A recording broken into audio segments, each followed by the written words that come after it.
Scores, welcome back to the channel. It's your boy Sean Suge Amos, and this is the Real Hooper Show. And you know we got to talk hoops. There's been a lot of talk going on and off the court, and we got to address it. We got to talk about what's going on in the WNBA, and we got some heated debates between me and my guy E. So make sure you guys stick around. But before we start, let me say what's up to my guy E, man. What's going on, bro? Yo, what's good, bro? Not much, man. Yeah, man. We over here talking, and we talking about Alex Sarr. Yep. He got a little offended that I say Alex Sarr wasn't that good. Yeah. But when I say not that good, I mean he doesn't move the needle. But he is good. He is good. Do you agree with this? Nah, I think the needle will be moved, bro. Oh, my God. Listen, I like Alex Sarr, man. I got nothing against Alex Sarr. I think he's an up-and-coming star. The Wizards are just too far away from making noise. I say they saying, what's the saying?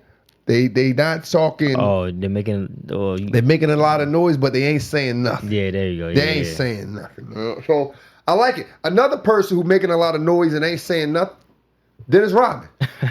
He making a lot of noise, but ain't saying nothing. Yeah, so Dennis Rodman took the stage at, where was it, Fanatics? Yeah, Fanatics Fest. He took the stage at Fanatics Fest, and he had something to say, man. Can we pull that up? Yep. Let's pull that up. Let's see what Dennis Rodman had to say. LeBron probably the easiest guy I ever called in my life. I don't play. He's the easiest guy I can guard. I don't think he has over the years probably his size. He's like 6'10", or 6'6", and stuff like that. But that don't mean anything. I'll make him go left all day long. I'll make him shoot that damn jump shot. Yeah. Listen, scores. I'm not listening to a guy who dressed up, who put a wedding dress on for attention. That's a man who asks for attention. He screams, I want attention. And this is nothing short of that. He's talking about LeBron. Oh, I just push him left. Yeah, nobody never thought of that. Nobody never thought to push him left. Like we talking, listen, I'm a Dennis Rodman fan. But as a fan, I understand Dennis Rodman. I watched his whole career. We all watched his career on and off the court. Yes, he's the one who put he put the wedding dress on. He put the wedding dress on to sell the books. This is the same person who gonna throw the earrings on his dye in his hair every game. Nah, because he's trying to be low key. Nah, he needs attention. He wants attention. We talk about off the court antics and on the court antics. It's the same person who just laid on the baseline for a Dallas Mavericks team, just took his shoes off. We talk about the same person who, I believe is it Mike Wilborn? Mike Wilborn. Yeah. Mike Wilborn reported that Dennis Rodman was on the bench, took his shoes off, and started reading the magazine during the game. His pre-game routine was when they start doing film, he leaves the room and go take a shower as they doing film. This is the same Dennis Rodman who, in the middle of a playoff, he goes to Vegas. This is the same guy. So, like I said, big fan of Dennis Rodman. When he was with the NWO, I was with the NWO. But I also understand when men need attention. And him saying that is just him getting attention. LeBron is hot. Oh, yeah, I can guard LeBron. Oh, yeah, I guard him any day of the week. Sure you could. You mean foul. Hacking is not guarding. But I think it'll be a good matchup. I would like to see it.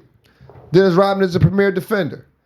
That's what his job. You talk about a guy who made millions of dollars to grab rebounds. If we had to make a rebound mixtape, Dennis Rodman would have the best one.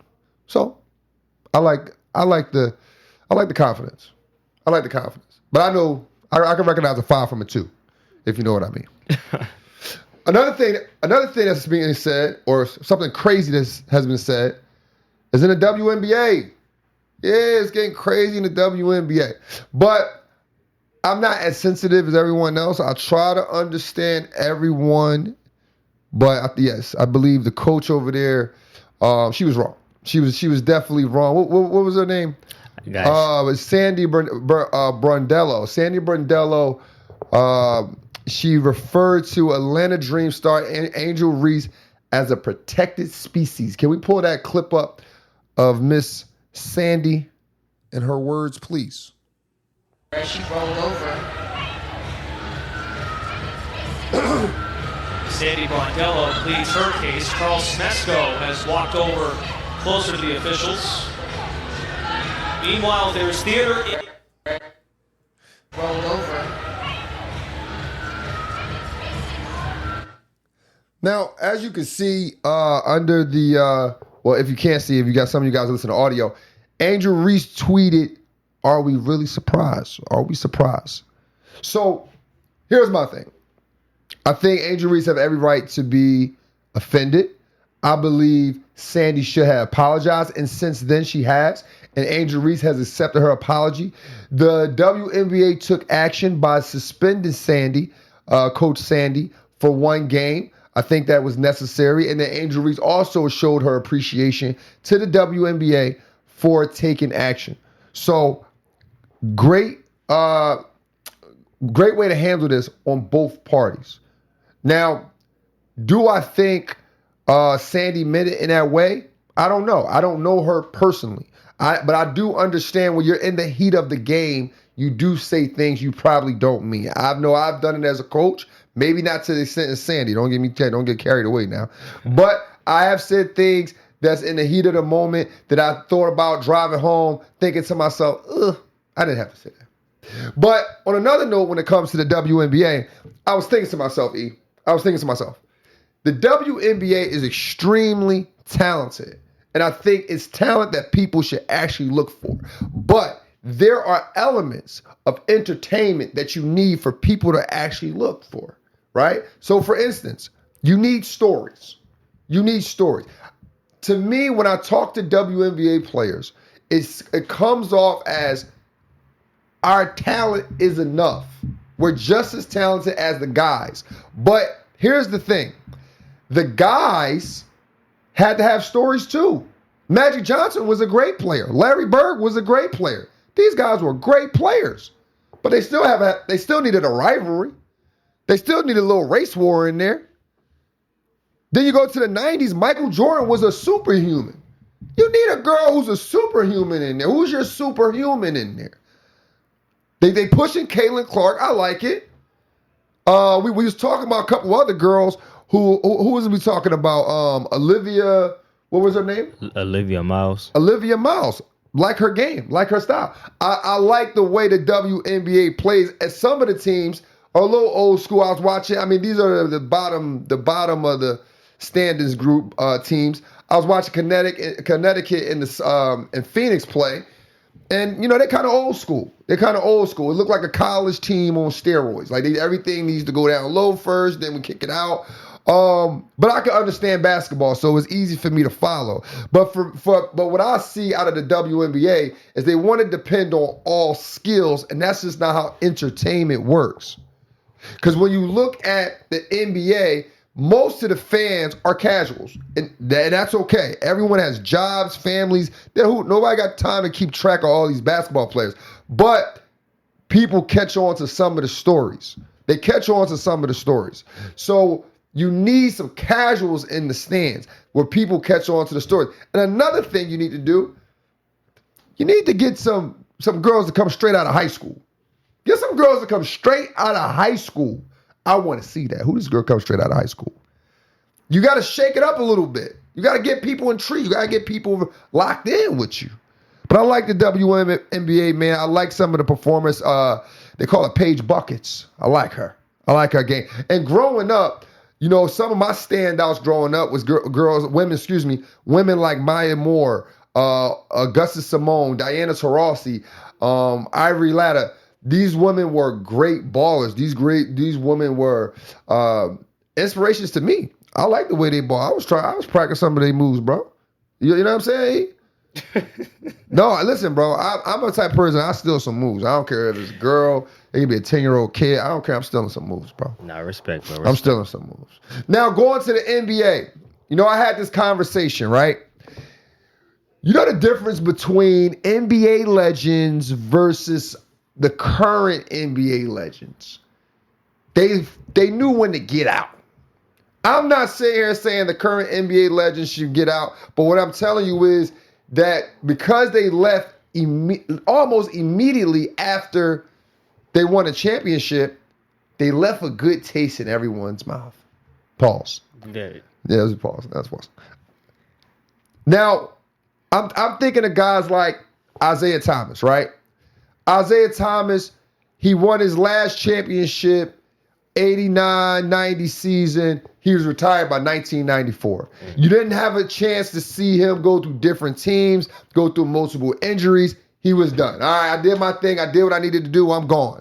Same thing almost with Magic Johnson. Magic Johnson went to he won a championship in 1988, was in the finals 1991. Obviously, he had his big announcement and then retired. Came back in 96, but played only 32 games, but we don't count that as his retirement. We always look at it as 1991. So 3 years removed from the championship, I'm going. Same thing with Jordan. Jordan retired after every time he won a All right, listen. All right, all y'all Jordan fans don't come for me, but it's just a story, dog. It's just a story. Jordan retired after every time he won a championship. So every time he won, we just was like, all right, yeah, that's the best thing we ever seen. That's good. That's good marketing. I like what you did there, Jordan. I like that. Same thing with Larry Bird. Larry Bird, last time he won a championship was 86. He was in the finals in 87, retired by 92. You didn't get a chance to see him in any other jersey. You didn't get a chance to see him holding on to anything. And then any player who was out of their prime because of injuries, such as like a Patrick Ewing, who's playing for the Orlando Magic, Sean Kemp played for the Orlando Magic, Hakeem Olajuwon played for the Raptors, we wasn't expecting nothing. We wasn't. We knew they was out of their prime. We knew they were good. But then you got guys like KD. KD is still in his prime, year 18, averaging 26 points a game. So we still expect them to win championships, even though they're not in their prime right now. Same thing with a James Harden averaging 24 points. Same thing with LeBron. We still expecting them to win. So all the years of them not winning, we're holding it against their resume. And I don't think that's fair. In fact, I actually think they are more legendary than the legends before them. Why? Because they are fighting father time. And a lot of these guys couldn't beat father time. And these guys are doing it. You feel me, E? And I hear you, bro. You feel me, man? You got to show some love. Before we get into our next segment, I want to let you guys know our partnership with Parlay Play. Parlay Play. If you already watching sports every day, why not make the game a little more interesting? I've been checking out Parlay Play lately because it's simple. It's fun. And right now, they're matching your first deposit 100%. So you put $100 in it, they're matching it. They're matching it with another $100. On top of that, when you sign up with using our code Score Society, Score, that's SCORER. Now, don't add the S. Society, you'll get a free $5 game. You get a free $5 game to get started. Whether you're into NBA, NFL, MLB, or more, it is easy way to put your sports knowledge to the test. Hit the link in our bio, use code SCORE Society, claim your deposit, match, grab your free game, and let me know what picture you're rolling with. Let me know what picture you're rolling with. All right, Scores, back to it. So I got a chance, E, to look at this podcast called The Good Investors. And I always like to watch some of these financial podcasts because this is very important to our lives. We don't want to work forever. At some point, we want to chill, let the money work for us. So they always dropping some gems. They had our guy on there, Isiah Thomas. Isiah Thomas, the legend, Detroit Pistons. He was on there, right? And he talked about different killers. Before he got into the finances, he talked about different killers. And the thing that stood out about this for me was I think we take these guys for granted. We take guys like KD, we take guys like LeBron, Steph. We take these guys for granted, right? Do we got that clip where he's talking about that? Yeah, I got it. Pull that up because what he was saying was key. Let's see what my guy Isiah Thomas talking about. Every NBA player who's ever played in the NBA, and right now there's 450 of them, right?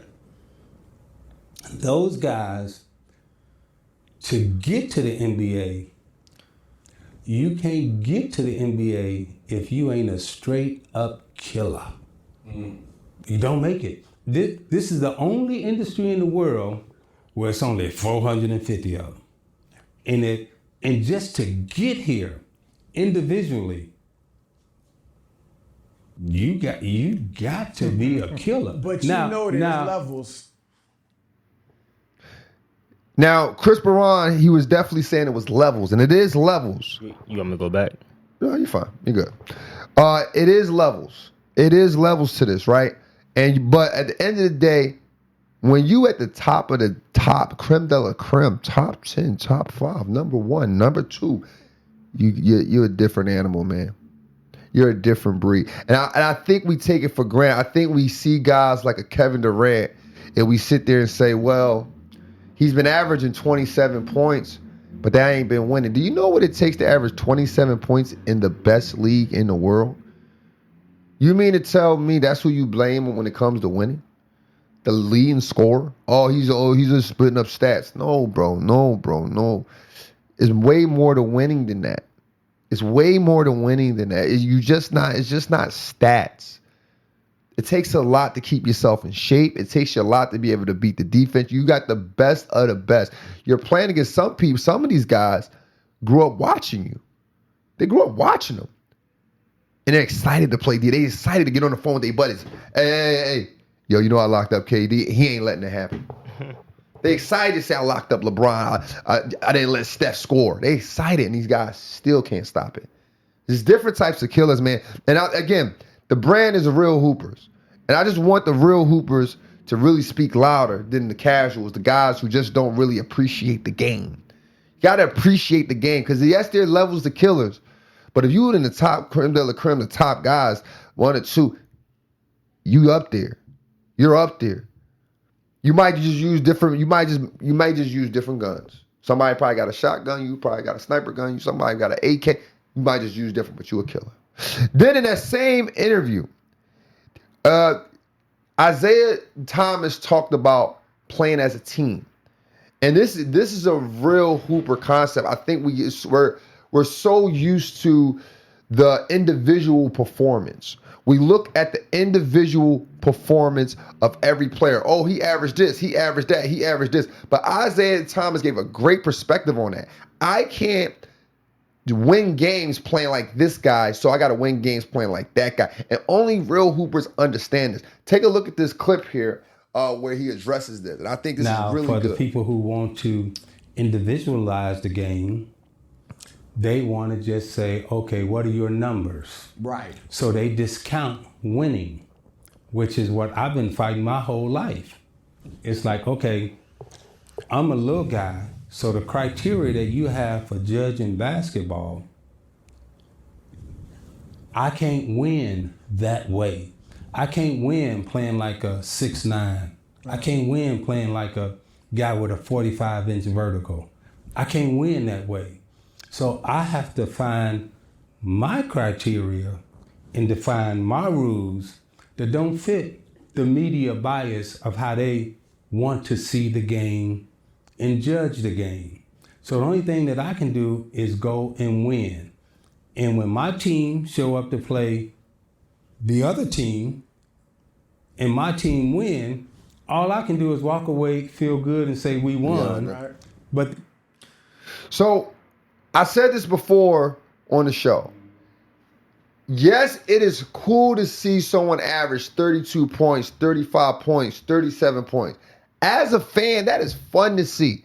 It is fun to see someone drop 62 points in a game, 83 points, 81 points. But if you go look at those players who actually performed at that level, those were the years they were losing. You can have the ability to score a certain amount of points, but that might not be winning basketball. It might not be winning basketball. And Isiah Thomas, what he's preaching is winning basketball. Like I always say this about guys like LeBron. It's not the fact that he couldn't lead the league in scoring, because he did. But he understood at some point, this is the furthest away from winning that I've ever been. So I might have to sacrifice a point or two. I might have to sacrifice for the team's greater good. And that's what Isiah Thomas did for the Detroit Pistons. And you can tell just by his legacy, just by what he's known for. We don't know him to be a league leader in scoring. We know him to be a dog, standing out amongst dogs. If you a dog, the points don't matter. The averages don't matter. The accolades don't matter. You're going to be acknowledged. Another part in this interview, I wanted to talk about the financial part.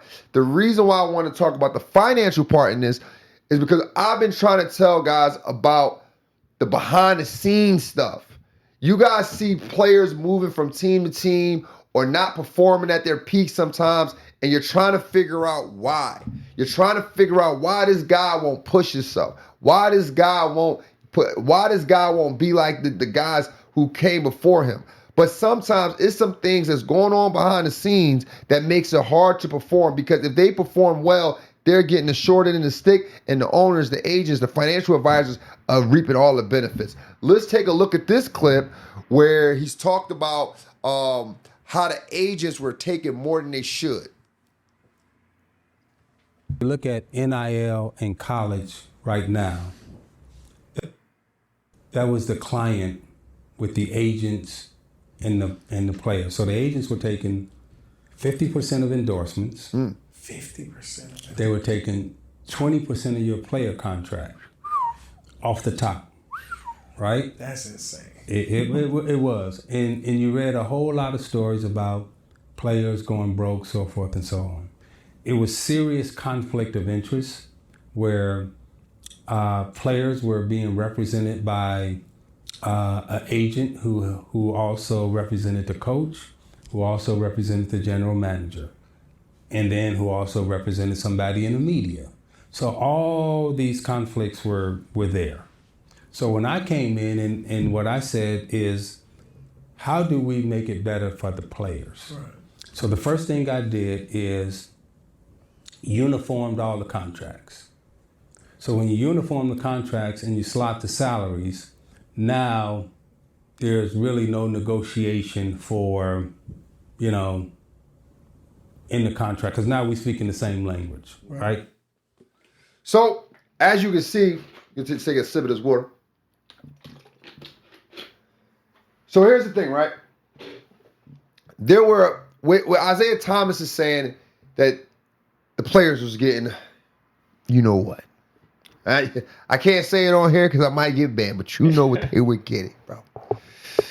So when you see the players are legends and they're not in the best financial state, this is why. This is why.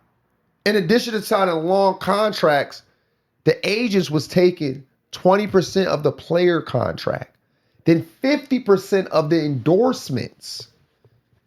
Out of 70% of their money is going somewhere else. Then in addition to that, they had conflicts of interest. So for instance, there was appointed financial advisors from the team, E. So just imagine this. Just imagine you playing for the Lakers, right? E, you playing for the Lakers and you get a financial advisor. And they're like, yeah, invest in this right here. Put your money in this right here. Meanwhile, the money you putting in is one of the GM's companies. So the GM paying you so you can pay him. Can you imagine that, bro? Yeah. Then they like, yeah, we're going to get you endorsement deals. We're going to get you an endorsement deal, 100 bands, 100,000. I need 50,000 of that. I need 50,000 of that. Yeah, you going to sign for $1 million. Yeah, 20%, I need 200,000. Like, bro. Can you imagine that all of it is going back to the same people? Then when you done, you can't even get a job. You can't even get a job with the company. So I love what Isiah Thomas was doing, man. We're gonna stop it right there when it comes to that interview, because I just wanted to point that out. A lot of people think, oh man, You know, these guys should be loyal. They should be all loyal. But this is what they got to deal with. Are you going to be loyal? Imagine your boss. Imagine your boss telling you, yo, I got somebody who can put you on this, and that person taking 20%. Then you're like, yeah, we will also give you this too. And that person taking 50%. Meanwhile, you doing all the work.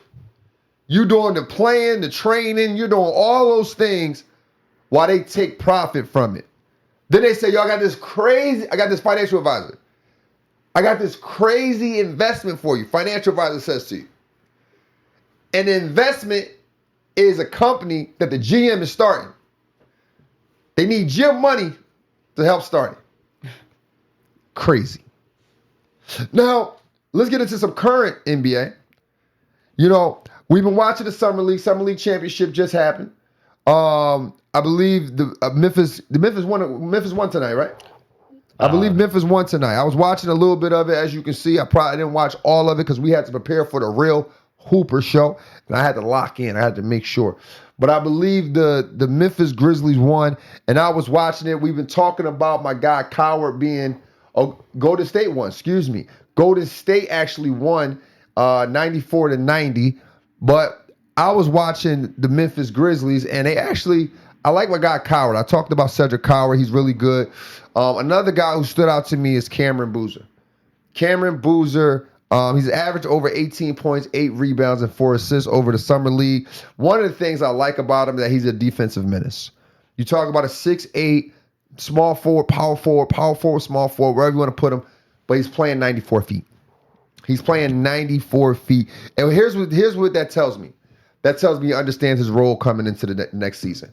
He's not overdoing things. 18 points is great. Do I think he'll average 18 points going into the season? Probably not. I think he can get close to it. I think he could probably range around there, 12 to 18 points. It depends on the flow of the offense. It depends on what of the pecking tier is he going to be when it comes to scoring. Are they going to give him the ball? Or are they having plays for him? But he seems like a kid who can actually go out and get his own. You don't got to make no plays for me. I'm gonna go out and get my own. I can get you 12 points on my own.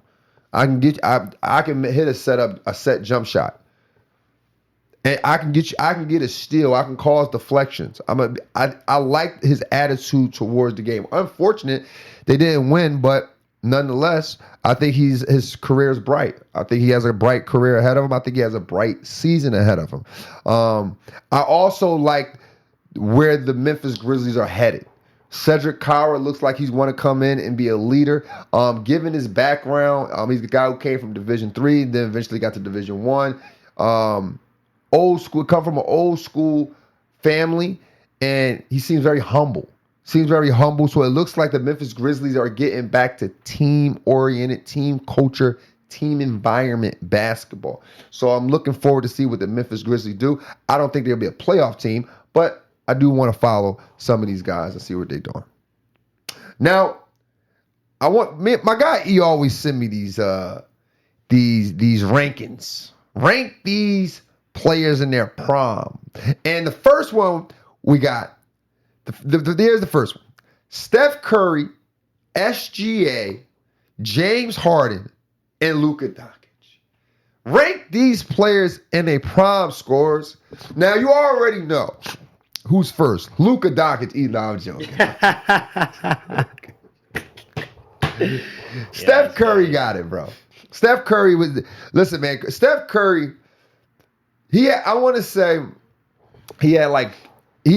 obviously 2014 to 2018 was a strong prime years. I mean, you're talking about a 3-time NBA champion, 4 straight finals appearance, 73-9 record, 2 67-win seasons, a 58-win season, individual awards, 2 MVPs in 2015 and 16, 2016 unanimous MVP, 4-time All-Star, 4-time All-Star game starter, all these NBA teams. I mean, the list goes on. Listen, man, Steph Curry, he's number one on this. He's number one. And then you go to 2022, NBA champion, first NBA Finals MVP. So we give it to him. So Steph Curry is number one. Let's get that out the way. Steph Curry is number one. Now it gets a little choppy. With the other three. Nah, it gets choppy for you, bro. I ain't gonna lie to you. Who you got around in a second? Luka.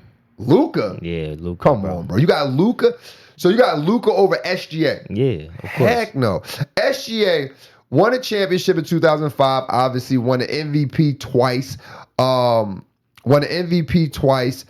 was a clutch player of the year in 2026. All NBA 4 times. 4-time All-Star league leader, and he also had second-team rookie honors. Now you go into Luka, no championship. Championships don't matter. He got the rookie of the year. What? It don't matter, bro. They gotta matter. No, they don't. They matter bro. to us. Listen, championships matter when another person don't have one. It's one thing to be like, all right, well, this person got 4, this person got 6, this person got 11. All right. How they go on these spurts? How did that happen? How they got the multiple ones? Okay, let's break that down, right? Okay. Like did everyone healthy? Let's break that part down. But then you're talking, you're not having one. You're not having one. He went to the finals. I mean, Luka was a rookie of the year.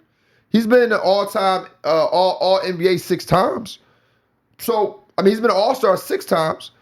But here's the thing. Now at this point, we got to start talking about some real hooper stuff. Which player would you rather have, SGA or Luka?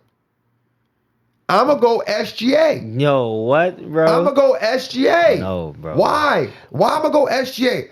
I can at least believe that SGA going to play some defense.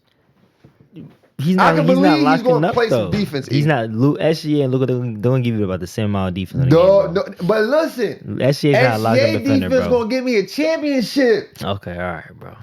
Luka ain't going to get you that. All right, he gonna bring it to the finals though. He'll get that. All right. He brings it to the finals. That ain't good enough. Who brings it to the That ain't dance? good enough, bro. That's not good enough. Why you putting James? You forgetting about James Harden already, bro? I'm not forgetting about James Harden. I said SJ is number 2. SJ's number 2. You got SJ over James Harden, bro? Yeah, I got SJ over James Harden. No, bro. No. So you think James Harden number 2? Yes. How is James Harden number 2? All right, just go James Harden. James Harden, 6th man of the year. 6th man of the year. He is an MVP in 2018. 6-time for NBA All First Teams. 11-time All-Star. League leader and scoring champion 3 years in a row. 3 years in a row. Also 2-time NBA assist leader. Rookie all honors. He's a gold medalist in 2012. Yeah, I'm still going SGA, bro. You still going SGA? I'm still going James SGA, Harden, bro. I'm gonna go SGA again. Another thing I can depend on is defense when it comes to these guys, bro. I can depend on SGA's defense over Harden. I can depend on. I actually like SGA's leadership over Harden. Okay. Yeah, I like his leadership over Harden. So I got SGA. Now here's where it gets a little tricky when you're talking James Harden and Luka. Again, it gets James Harden and Luka, it gets tricky. for you, bro. You already know who I'm taking, bro. Give me Luka, bro. Give me Luka. How they both? All right, listen, bro. We comparing. Neither one of them got championships. What are we comparing? We comparing playing style? Like which guard we like better? Yeah, at that point, because neither one of them gonna play defense. Okay, but Luka that's he's gonna carry your team. Like Luka is like. What you think? What you think? James Harden did. Yes, but he's gonna give you. He's gonna carry your team in one like. The lob threats, pick and roll. Yeah, he was a lob threat with Clint Capella. Same thing with Luka and Daniel Gafford and Lively. That's what I'm saying. But Luka's gonna start the fast breaks. What you think James Harden gonna do? You don't see James Harden starting fast. He pushed. He passed the ball ahead. What you talking about? Not outlet passes. He's not doing it like on a level like Luka. No, Luka is not a major fast break threat. Like, let's cut it out. Yes, he is. He's not a major fast break threat. Open court, Luka. Come on, yeah, you don't even sound right. Open court Luka is crazy. But he's gonna be a threat because he's gonna make the right decision. He's gonna. What you think James Harden gonna do? James Harden's gonna make. They both turn the pill over the same amount. It's different. The vibe's not the same. No, now he in there for vibes. Now he here for vibes. Get out of here, bro. Scores. Let us know who y'all have, man. Who y'all got to finalize this? I have Steph Curry, SGA. James Harden and then Luka. Let me know. Let me know. Did I rank those guys in the right way? The next The next ranking, right? We got Kyrie Irving. Mind you, this is prime. Next ranking is this. Who you taking? Kyrie Irving, Klay Thompson, Dame Lillard, or Paul George? First on my list is Kyrie Irving. Come on, bro. Kyrie Irving. You keep getting number one wrong, bro. I'm not getting number you one. Gotta bro. go Klay number one. Kyrie Irving is an NBA champion. He's an NBA Rookie of the Year. He's also an All-Star MVP. He's been on all NBA teams. Two-time All-NBA third team, All-NBA second team. He's been a 9-time All-Star. Obviously, he's been a Rookie of the Year. He's also a gold medalist in 2016. He has a decorated career, bro. And here's the thing, right? I know what people want to say. Well, Klay, he got 4 championships. Klay, yes, he got 4 championships. He's also been an all-NBA team 2 times. He's a 5-time All-Star. He's been on an all-defensive team as well. He's been on a rookie first team, shooting contest champion in 2016, and also a gold medalist with Kyrie Irving. He's a gold medalist with him. Now, here's the thing, right? Here's the thing. When it gets tight like this, we got to start being a little technical. Yes, Klay has 4 rings. He has 4 rings. As the second option, same thing with Kyrie, also a second option in his ring. However, we got to start talking about real hooper stuff. Whose skill set would you rather have? Give me Klay, bro. You want Klay? Bro, Klay's 60 points in 3 quarters. 60 points joules, in 3 bro. quarters was one time. Bro dropped 30 points 60 in points 1 quarter. in 3 quarters. But Klay's he's gonna give you the same thing in and out. These are the best players in the world. But they're not doing it. They are going to give you some games where you like, oh my. Bam just gave you 83 points. We've witnessed Joel Embiid, Cat, 60 points. We witnessed these guys do damage. 70 points, actually. We witnessed 60-point triple-doubles out of some of these guys. They're going to wow you. I'm not taking away from Klay because he's number 2.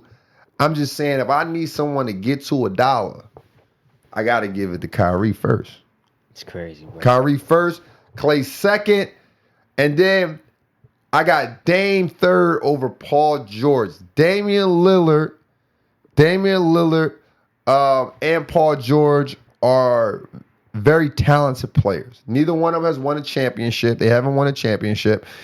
Dame Lillard was a Rookie of the Year, All-Star MVP in 2024. It makes it tough for Dame Lillard because he hasn't been playing due to injuries. But he's been on all NBA first teams, 4 all NBA second teams, 2 all NBA third teams. He's been an All-Star 9-time league leader in assists in 2020. He's won a plethora or a few 3-point contests in 2023, 2024, and 2026. Like I already said, Rookie of the Year, and also a gold medalist in Tokyo in 2020. So therefore, I like Dame Lillard over Paul George. And then Paul George, he's not too shabby. Obviously, no championships. He was the most improved player in 2013. All NBA first team 1 time. 5-time third All NBA teams, and been in a 9-time All-Star. Been on 2 NBA defensive teams, first and second team, 2 times. And a league leader in steals. He was a league leader in steals in 2019, and also won a gold medal in 2016. Is that right, E? Did I get that right? The Dame Lillard and Paul George? You got that. You got that one right. Yeah. Scorers, let me know if we got that right. Let me know if we got that right. Put it in the comment. Let us know what we could have changed. And other than that, man, we out of here, bro. Make sure y'all tap in. Make sure y'all follow us on all social media platforms. Scorers Society. Make sure you tap in. Tap in with Parley's Play. Make sure you use Scorers Society. Score without the S. Now, Scorer Society. And then make sure y'all support the brand. Support the brand. Goalsactivewear.com. Use code RealHoopers at checkout. Receive 20% off. Until next time, let's continue to think elite and together. Welcome to Score Society.